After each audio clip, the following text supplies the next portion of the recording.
Welcome back to the second tutorial here. So we're going to pull up our HDhomerun setup app. There we go. And I apologize if I'm going really fast, but unfortunately I have to use ice cream screen recorder, you see down here, as opposed to simple screen recorder, and I only have 5 minutes, so I'm going to try to book through this as fast as possible. So here in device input, you can see that you have a hyperlink. That is going to be your IP address that's going to pop up in your browser here.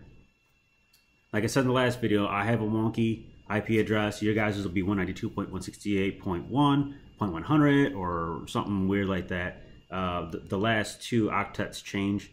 But here I have my network set up to do this intentionally, so don't think that you have something wrong if yours looks a lot different than mine. But you look at here, our channel lineup, you can see your HD channels. And what's happening here is we're looking, when we select on that, this is an interface that is working locally, that every time you hit apply, sends the information you change to the HDhomerun at this address. So what we're doing right now is, since we're at this address, we're talking directly to the HDhomerun, and we're able to modify and make changes at the HDhomerun without using the interface. And some options are not available on that interface that's local here, which I know sounds kind of weird, but it is what it is. You can see your tuner status. I have nothing going on with mine right now. They're both active, they're just not being used from my Plex server, which I use a Plex server. I have a Synology, that's my particular forte. I should say I have a QNAP as well that I use with this, and an NVIDIA Shield. All works flawlessly, no issues. I'm using HDhomerun extend. Here's your system log. If you want to go in there and see what's going on. There's a log file that you can get to. It shows you hardware, shows you firmware version. You can send diagnostics information. And this is where you can do a firmware upgrade for the HDhomerun itself. And it'll say if you need to do one, just click on it. Life is good. I know all the folks out there are like, oh, you should put this on the internet. I'm like, I know, but you know, it's for the better of mankind. I'm going to switch transcoding real quick and go to internet configuration. If yours looks like mine, that's a-okay. It doesn't matter. I don't have UPnP turned on mine because that's a huge security risk. I know with the other stuff, security risk too, but whatever.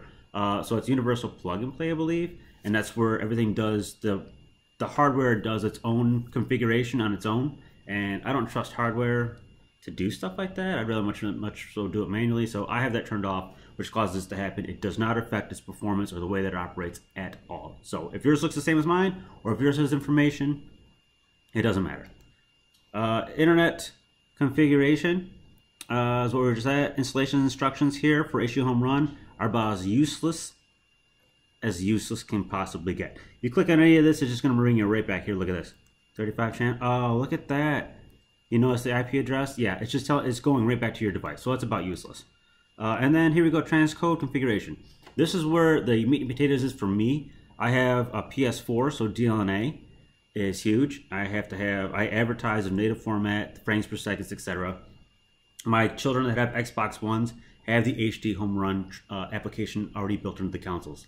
So it makes me super jealous that PS4 keeps dropping the ball on cool stuff like this. I have to use DLNA. So that's what that's for. If anything else in your network can see things across the network, that's what you're looking for. Audio language is what, you know, if it's English, it's English. If it's Spanish, it's Spanish. I keep mine at default. And then our transcode profile, I use heavy because I have a Plex server doing my horsepower in the background. I typically don't connect directly to my HDhomerun extend applications from my cell phones. Every once in a while I do, but for the most part I use Plex to do all my heavy work. And what I have done here is I've brought this piece of paper up. Well, there's that link. Hopefully you can see it in a high quality. And this is the piece of paper that I found for transcoding. And for me, I keep it heavy. So it's going to transcode to AVC, keeping the original resolution, frame rate, etc. If you don't know what that means, then I would suggest this is where you start and go down as it shows on the screen from here to here to here to here. And this is just going to be the quality that you're getting sent over your network. For me, everything's tied in via an Ethernet cable, so I'm not really worried about it. But if you're doing, if you're having problems with the Wi-Fi, can't handle it, switch it down, and then switch it down, and then switch it down. Typically, the HDhomerun extend will have no problem transcoding any of this stuff, and that shouldn't be the issue. It's for the most part going to be your network can't handle it. So if you have any problems, go back to your tab that we had here. Not trying to get there, drop it down one, and then go back. I'm going to keep mine on heavy though because I like it heavy. But there you go, guys. Any questions? Feel free to drop some in the comment below.